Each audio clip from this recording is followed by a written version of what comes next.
Olá, pessoal, tudo bem? Vamos ver se estão me ouvindo. Oi, oi, tudo bem? Conseguem me ouvir? Opa, muito obrigada por estarem aqui. Pessoas que eu conheço, que já sabem que eu adoro estar aqui pontualmente. Que bom, que bom. Então hoje a gente vai ter um convidado especial, o Oli Germano. Ele é fisioterapeuta. Vamos ver se ele já está entrando. Como é que faz para consultar, para ver se ele dar ou pedir. Eu vi que você já está por aqui.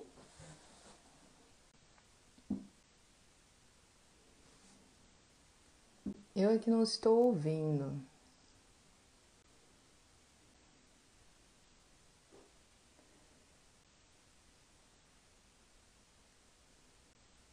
Pessoal, já vou pedir aqui, ver solicitação.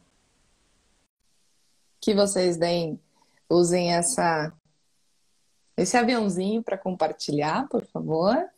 Isso ajuda bastante. Olá, tudo bem? Todo mundo que está chegando. Vamos ver.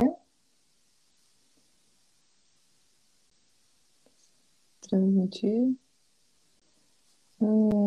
Por que será que não está dando certo? Opa, acho que Olá, agora olá, deu boa certo. noite. Boa Sim, noite. Tudo bem? tudo bem e você? Também. Bom, Então, pessoal, hoje a gente está aqui com o Oli Germano para conversarmos sobre a saúde do condutor. Nós estamos aqui no Maio Amarelo e é muito importante esse mês para o trânsito, porque é amarelo pela atenção pela vida, a cor amarela sempre chama atenção, e aí eu acabo fazendo essa semana especial. Não sei se vocês viram, na semana passada eu estive abrindo aqui o Maio Amarelo de Foz do Iguaçu e hoje eu estou na Semana Amarela, conversando então para nós vermos a saúde do condutor. Por favor, Oli, conta um pouquinho da sua profissão, por que que você está aqui, que eu pensei que a fisioterapia poderia nos ajudar nesse momento. Não só a cuidar daqueles que se acidentaram, mas aqueles que também podem ter mais cuidado com a sua saúde para profilaxia mesmo. isso. Boa noite, tudo bem?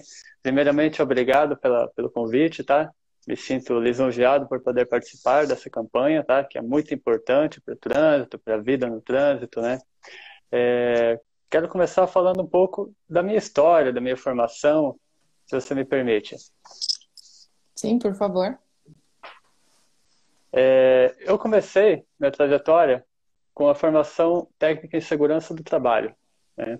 Trabalhava no ramo da indústria, prevenção de acidentes, inclusive fazia programas de prevenção de acidentes para empresas, né? Empresas, postos de combustíveis, que também lidam com o trânsito, né? A questão do carreteiro, que transporta o combustível, todos os cuidados que ele deve ter, e por aí vai. É um mundo infinito, né? Após, eu fiz minha formação, graduação em fisioterapia no CEDUFOS. Depois da fisioterapia, fiz uma pós em medicina tradicional chinesa, outra pós em coluna. Fiz uma formação também em fisiologia do exercício, na UNILA, e reabilitação cardiopulmonar, e outra formação em hipnoterapia. Então, todas essas formações me levaram ao caminho dos cuidados da saúde, que vários pacientes, o paciente ele tem um aspecto bem amplo, o qual influencia no trânsito, no comportamento dele, na saúde, no bem-estar, é bem amplo, né? É um universo. Por isso temos que ter uma visão holística do paciente, né? Isso se faz importante. Entendo. E como é que você diz que poderia estar, então, a terapia, desculpa, a questão da segurança do trabalho. Você começou por aí para falar sobre as questões dos postos de combustíveis, que às vezes pode parecer que não tem nada a ver. Mas uma das questões que acontece de multas é por as pessoas estarem passando inadequadamente pelo posto de combustível, não é mesmo? E poder estar agredindo as pessoas que trabalham ali porque podem estar desatentas, afinal, é seu local de trabalho, como se eu estivesse na cozinha, como se eu estivesse no meu consultório, e de repente, pum, tem um carro aqui. É um local muito diferenciado também, né? Sim, por isso, inclusive, os frentistas, né? O frentista, o profissional que trabalha naquele espaço, além do uniforme, o ideal seria utilizar um colete refletivo para estar mais visível, né? Seria também um EPI, para aumentar a segurança do trabalhador. Só que essa prática, ela é ilegal, né? É o famoso jeitinho brasileiro, né? E não deveria acontecer. Exatamente. Aí que entra o meu trabalho de tentar fazer o comportamento, a conscientização. Mas eu queria que você aproveitasse, falasse, porque geralmente tem muitos profissionais da área de motoristas que hoje, por exemplo, muita gente está utilizando como segunda ou primeira renda a questão do Uber e fica muito tempo conduzindo. Como é que a fisioterapia poderia estar olhando isso e ajudando esses condutores que agora antes passavam, sei lá, 30 minutos do seu dia trabalhando, indo ao trabalho com a condução. Agora estão usando ela como um principal local para passar o dia inteiro aí dirigindo. Sim, o principal objetivo do Uber seria você ter como uma renda complementar, né? Para quem gosta de dirigir, etc. Só que a situação atual do país, as circunstâncias levaram as pessoas a tomar como fonte principal de renda, né? Porque já possui veículo e às vezes fica sem emprego, aí se vê obrigado a ter como fonte de renda principal, né? Então, assim, tem aparecido os pacientes com queixas aí de problemas de coluna, lombalgia, cervicalgia, tensão nos ombros, né? Decorrente da exposição excessiva à direção, né? Por isso se faz necessário regular a distância do banco ao volante, a altura do volante, a inclinação do banco. Tem que ter toda uma regulagem dentro dos preceitos ergonômicos, né?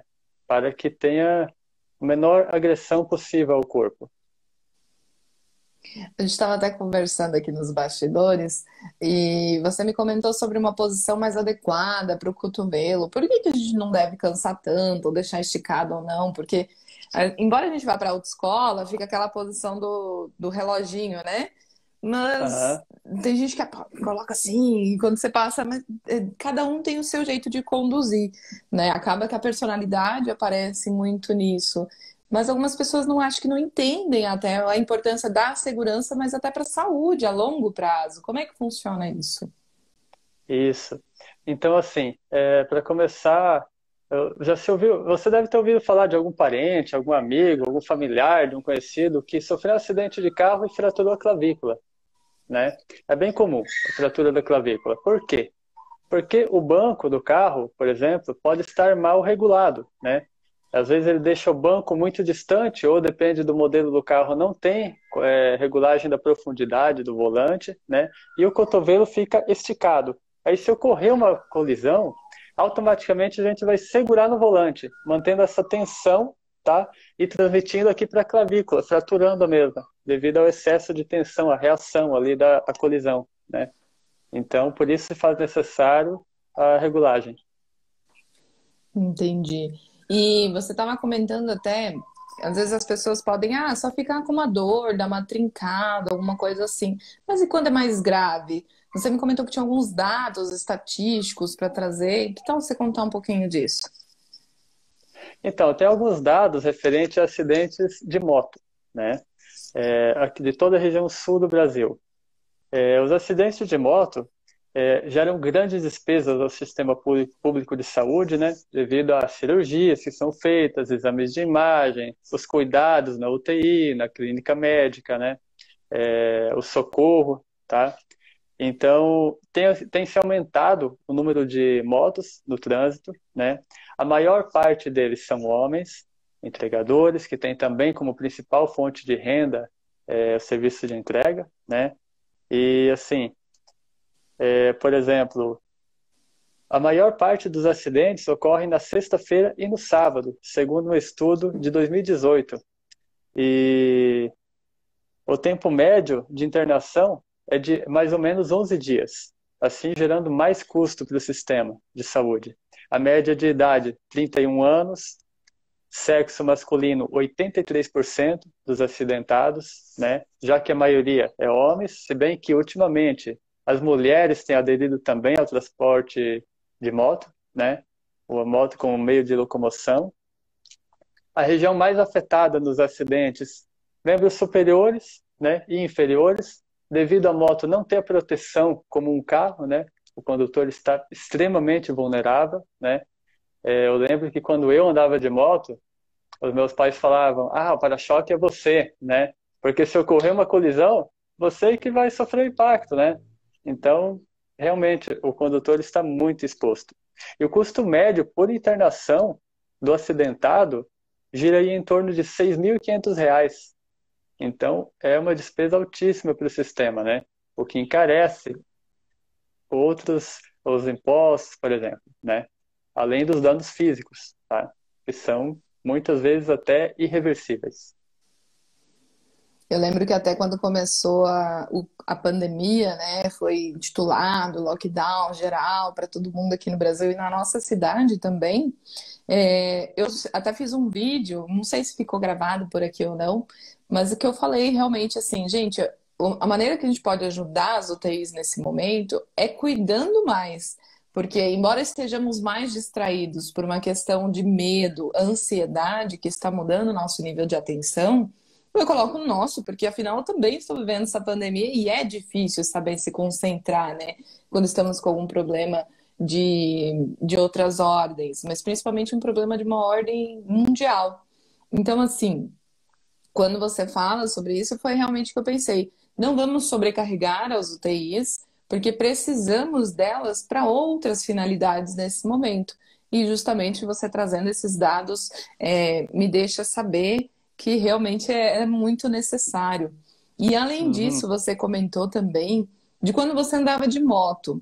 E hoje em dia, você falou no passado, então você não utiliza mais ela. E o que te fez ter essa possibilidade, porque muitas vezes envolve um custo financeiro, mas também essa questão de maturidade, de fazer alguma escolha, talvez. Como é que foi isso para você?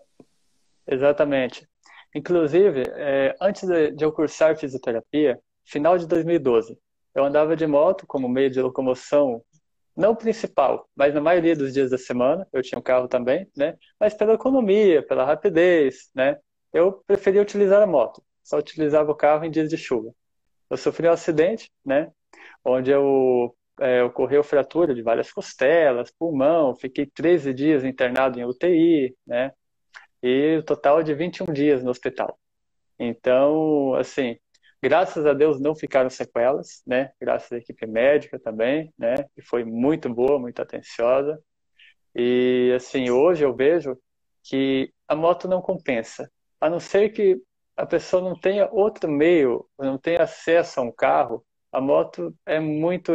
O condutor está muito exposto. E o risco, por exemplo, se sofrer um acidente, fica meses parado, se recuperando, demanda de fisioterapia, exames frequentes, acaba não compensando a economia. É o famoso barato sai caro, não é mesmo? Sim, exatamente. E pensando nessas condições, você já teve alguma possibilidade de acompanhar alguém que, não você, é claro, mas enquanto fisioterapeuta, alguém estar se reabilitando após um acidente? Sim. E dependendo do tipo de lesão, se for uma fratura óssea, o que é bem comum, né? Fratura de membros inferiores, fratura de membros superiores, o corpo tende a depositar tecido fibroso, essa formação de fibras colágenas que ficam desorganizadas, prejudicando o movimento do tecido, a amplitude de movimentos das articulações, né? E demandando de muito tempo de reabilitação, né? Sobrecarregando também o sistema, o paciente tendo que ir várias vezes às sessões de fisioterapia, né? E muitas vezes ficando sequelas, né? Então, assim, o corpo ele tem a capacidade de autocura, né? Precisa do estímulo que é dado na fisioterapia. Porém, depende da gravidade da lesão sempre podem ficar sequelas, né? Assim, para o resto da vida até. Entendo. E parando para pensar agora, quando você se depara com um paciente que está numa condição como essa, e ele também não apresenta a possibilidade emocional de estar ali disposto a fazer algum exercício que causa dor, acordou num dia que ele não está bem, porque eu acredito que ficar em isolamento já é difícil, mas ficar numa UTI, alguma coisa assim, claro que talvez se ele estiver na UTI ele não vai estar consciente, mas quando você vai fazer esses exercícios com ele, a fisioterapia também tem que lidar com os resquícios emocionais que ficam desse acidente. Porque não são todos os hospitais que disponibilizam uma psicologia hospitalar, não é mesmo? Como que você acaba fazendo esse manejo?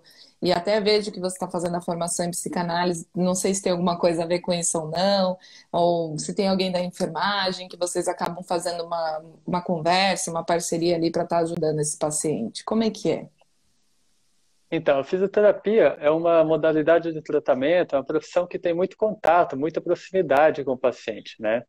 Essa é uma particularidade da profissão e que leva o paciente a falar da vida dele, tem tempo para conversar durante o tratamento, né? E acaba que ficam mais próximos, né? O paciente fica próximo do terapeuta.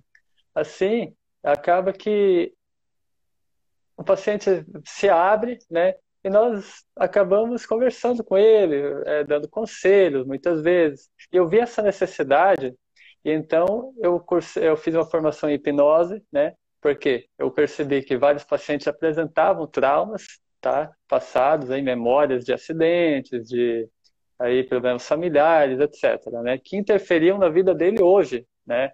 Porque tudo que ocorre conosco fica guardado no inconsciente, né? Fica lá, latente, latente. E chega o dia, pode chegar que ele acha uma porta de saída e pode provocar uma tensão nos ombros, uma dor lombar, uma fibromialgia. Tudo depende de cada caso, claro, né? Isso deve ser avaliado, mas é bem comum. Até tem estudos que revelam que mais de 80% dos pacientes, das lesões deles, têm origem emocional. Então isso me levou para esse lado, né? E agora, você conversando, eu lembro que uma coisa que eu e você temos em comum é a questão do trato do paciente que tem o medo de dirigir. Claro que são por duas vertentes diferentes, eu vou muito mais pela psicologia, pela minha formação de base, mas eu queria saber como é que faz isso na hipnoterapia, né? Porque são conhecimentos diferentes, chegam acessos de pessoas diferentes. Algumas pessoas podem ter medo de ir a um psicólogo, mas pode ser que essa barreira seja quebrada quando a gente já está conversando com alguém que está ali fazendo uma atividade, está tendo essa proximidade por um outro viés, né? Você já tem esse acesso ao paciente, no caso. Como é que você faz esse acompanhamento de uma pessoa com medo de dirigir? Então, inclusive eu tive alguns pacientes já com medo de dirigir, né? Tinham tirado a carteira, sofreram um acidente, e o carro estava lá parado por anos, né? Eles tinham quando entravam no carro, sentiam um pânico, ficavam tensos, não conseguiam sair com o carro, travavam. O que que acontece? Essa memória do acidente lá atrás ficou armazenada no inconsciente e criou uma aversão, né? A atividade de direção, né? Daí o que que acontece? Claro que nós avaliamos todo o percorrer da vida do paciente, né? Definimos um plano de tratamento e intervimos no inconsciente através do transe hipnótico, né? A hipnose clínica é diferente da hipnose que se vê na televisão, né? A hipnose na TV tem o intuito de rir, né? De diversão. A hipnose clínica não. É uma terapia séria, né? A qual nós levamos o paciente a acessar esse inconsciente, acessar essas memórias e ressignificá-las, né? Para que deixem de pesar. Assim, o inconsciente ficando leve, o comportamento, a consciência do paciente ficando leve, né? Porque tudo que está latente no inconsciente fica pesando, fica incomodando, fica tentando passar esse filtro do inconsciente para acessar o consciente, né? Fica sobrecarregando a mente da pessoa. Então, por isso se faz importante não tratar só o corpo, mas também o bem-estar emocional. Inclusive, uma das pacientes, por exemplo, ela tinha pouca prática de direção. E no meio do tratamento, ela começou a andar com o carro, tranquila. Daí, no entrar na casa, ela enroscou no portão. Tem, nossa, enrosquei no portão e tal, que pena. Eu falei, danos materiais, acontece, mas o que fez você, o que ocasionou isso? Eu fui olhar em que marcha estava. Aí está o problema, né? Ela não tinha memorizado ainda a posição da alavanca de marcha. Aí entramos em transe, memorizamos a posição e ela não precisou olhar mais, né? Ficou memorizado, ficou automático. Que bacana, conseguiram vencer essa barreira que é uma parte motora que a gente acaba precisando automatizar. Ou seja, Sim, pulou-se, acelerou-se uma etapa, não é mesmo? E ela voltou a hum, dirigir? Você tem dirige até notícias? hoje. Ela é uma ex-colega de trabalho, dirige até hoje, por tudo. Que ótimo, que ótimo. Isso é excelente, porque o intuito, eu acho que de ambas as profissões, né? Nossos conheceres vão se transitando também. O que eu impresso da fisioterapia é muito aquela respiração diafragmática. Porque quando algum paciente, algum cliente, ou até um avaliando meu está com algum problema de ansiedade no momento da avaliação, eu costumo conversar com eles, fazer todo o processo de conscientização corporal e principalmente se ainda estiver com alguma ansiedade, que é a respiração mais acima do peito, né? Você vai saber me dizer mais sobre isso. Mas aí eu convido a pessoa a fazer a respiração diafragmática, que é aquela de colocar a mão no umbigo, respirar fundo até que a mão vá para frente, juntando o movimento da barriga, do diafragma, né? E tem alguma explicação Exatamente. fisiológica para realmente isso ajudar na ansiedade? Porque é uma técnica muito popular na psicologia, mas eu nunca entendi por que que tem uma explicação. Se você puder. Assim, sim. A musculatura respiratória do tórax é todo um conjunto de musculatura de contração rápida. Essa musculatura gera muito ácido lático, né? Sobrecarregando o corpo, o sangue, com esse ácido lático que ela produz. E é uma musculatura, um tipo de fibra muscular que fadiga rapidamente, né? Por isso gera aquele cansaço, aquela tensão, o paciente fica esgotado, né? Já o diafragma a cúpula diafragmática é um músculo grande que está localizado logo abaixo do pulmão, né? É um músculo propriamente do sistema respiratório, né? Que demanda de menor consumo energético e não fadiga tão rápido, né? Por isso a respiração diafragmática ela traz um conforto e uma maior eficácia, tá? Na respiração. Isso mostra, por exemplo, como os cuidados com a saúde, eles são extremamente necessários para a atenção do motorista, o bem-estar, a disposição, o foco e a atenção, né? Porque tendo uma boa saúde, um corpo em equilíbrio, uma mente em equilíbrio, vai trazer muitos benefícios, não só para a saúde, mas para o comportamento, para o trabalho, para a direção, né? Em todos os sentidos da vida. É justamente sobre isso que eu acredito que a psicologia do trânsito vem se encaminhando. Cada vez mais eu me aproximo de uma psicologia sistêmica que possa entender a pessoa como um todo, mas Isso. principalmente não abandonar essa questão física, de bem-estar físico, para que você possa estar em melhores condições emocionais, psicológicas, para estar garantindo a segurança. Embora a segurança seja em primeiro lugar, vem muitas coisas antes disso, plantando, semeando, que a gente possa ter uma qualidade de vida melhor e garantir a qualidade de vida do outro enquanto ele está transitando também, não é mesmo? Exatamente. E dentro dessa maneira que agora você comentando sobre a tensão, o ácido lático e tudo mais, que já não me lembro tanto por ser a parte de neuroanatomia, que foi que eu vi faz um tempo já, deixa eu aproveitar e perguntar sobre a postura do condutor. Essa respiração pode ser feita em qualquer momento do dia ou precisa ter algum exercício? Até porque linkando aí com o pessoal do Covid, é uma coisa que a gente pode fazer para se fortalecer, para não ocorrer uma situação pior? O ideal é associar com o exercício, né? A pessoa ter hábitos de vida saudáveis, né? uma atividade física aeróbica, tá? Uma caminhada, uma corridinha,